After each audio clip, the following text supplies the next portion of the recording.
નમસ્કાર, આપ જોઈ રહ્યા છો નેશન પ્લસ ન્યૂઝ. હું છું આપની સાથે હિરલ પંડ્યા. છોટાઉદેપુર તાલુકા પંચાયતમાં ભાજપ અને આમ આદમી પાર્ટી વચ્ચે 13 બેઠકોની ટાઈ બાદ આજે યોજાયેલી પ્રમુખ ઉપપ્રમુખની ચૂંટણી રણ મેદાનમાં ફેરવાઈ ગઈ હતી. જોકે ભારે રસાકસી બાદ છોટાઉદેપુર તાલુકા પંચાયતમાં આખરે ભગવો લહેરાયો છે.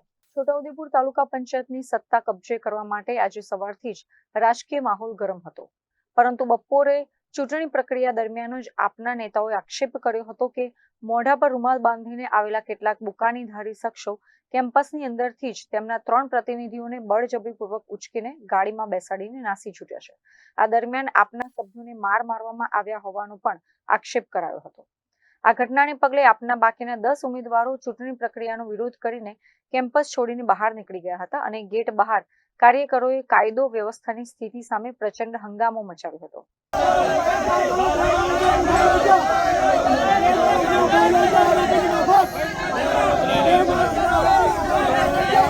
ગયા ને તો પોલીસ અમને પૂછપરછ કરી હતી કે તમે કયા એના છે, કયા ઉમેદવાર છે, એમ કરીને બધું જ પૂછપરછ કરી. તો અમારે એ પ્રશ્ન, અમારે એ મુદ્દો છે કે પેલા લોકોને કેમ ના એ પૂછપરછ કરી અને બધા લોકો કેમ અંદર બહારથી લઈ જતા તે અમને કોઈ ડાઉટ નહોતો, પણ મેન ગેટ પરથી લઈ ગયા એટલે અમને એ ડાઉટ છે કે પોલીસો એમની મિલીભગત છે. એમ પોલીસને બી અમારે કેવું છે એમ કે તમે એનો જવાબ આપો. આજે આ ચૂંટણી પ્રક્રિયા થઈ રહી હતી છોટાઉદેપુરમાં તાલુકા પ્રમુખ ઉપપ્રમુખની, ત્યારે એમ કહેવા માંગીએ છીએ આજે અહીંયા જે ચૂંટણી પ્રક્રિયાની અંદર આજે છોટાઉદેપુરના જે આમ આદમી પાર્ટીના કાર્યકરો અને તેમના ઉમેદવારો અને સભ્યો અંદર ચૂંટણી પ્રક્રિયાની અંદર જઈ રહ્યા હતા, ત્યારે 3 ગેટ પાસ કરવાના હતા, ત્યારે ભારતીય જનતા પાર્ટીના નેતાઓને એમની ગાડીઓ અને કાફલા અંદર લઈ જઈને માણસો છોડી દીધા અને અમારા માણસોને અંદર પ્રવેશ કરવા માટે ચેક કરી લઈ ગયા અને છેલ્લા ગેટમાં લઈ જાય અને આરોપીને પકડી લઈ જાય. એવી રીતે 15 થી 20 જણાનું ટોળકું અંદર છુપાઈ રાખ્યું હતું પોલીસે અને છુપાઈ રાખ્યું હતું અને એમને પકડીને પોલીસ સામે લઈ ગયા, ઘસેડીને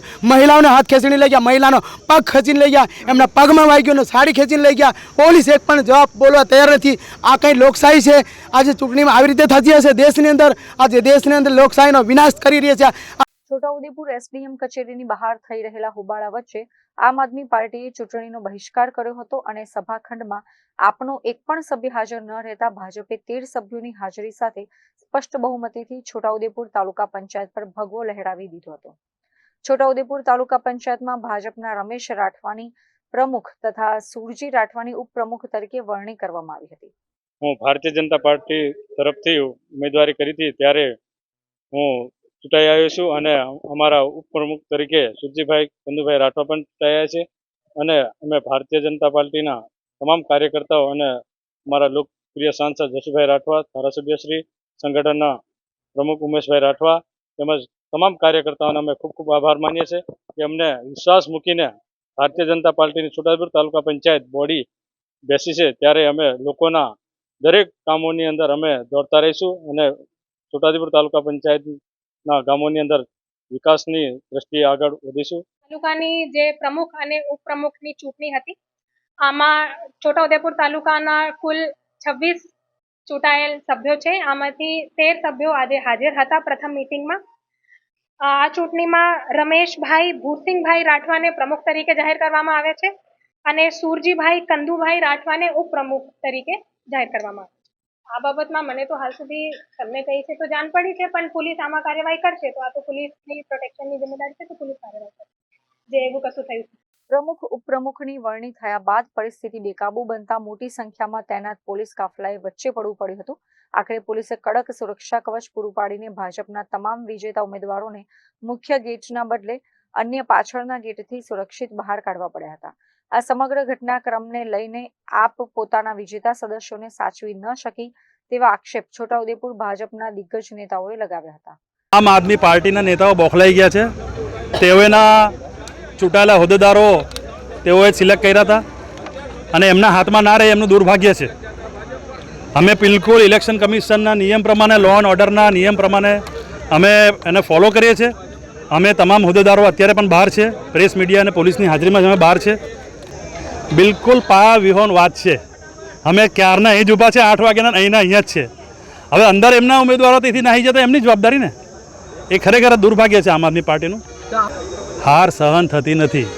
તમે વિચાર કરો, આમ આદમી પાર્ટીના કાર્યકરો જ્યારે આમ આદમી પાર્ટીના હોદ્દેદારના ઉપર જ્યારે કેસ કરી શકતા હોય, ત્યાંથી તમે સમજી શકો છો કે કેટલી વિભિન્નતા છે, કેટલા વિચારોમાં વિભિન્નતા છે અને કેટલા અંદર લડાઈ ઝઘડા વિવાદ છે.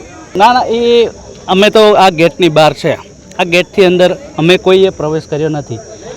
હું તાલુકા ભાજપ પ્રમુખ તરીકે ખાલી અમારા સભ્યોને મૂકવા માટે ત્યાં સુધી ગયા અને તરત અમને બહાર કાઢી દીધા. હવે પછી અંદર શું ઘટના ઘટી એ અમને કોઈને કંઈ ખબર નથી. અને આ ભણાવેલી ઉપજાવી કાઢેલી વાત છે. અને બીજી વસ્તુ, એમનું જે અંદરો અંદર જે જૂથવાદ ચાલે છે એમનું જ બધું આ કાવતરું છે.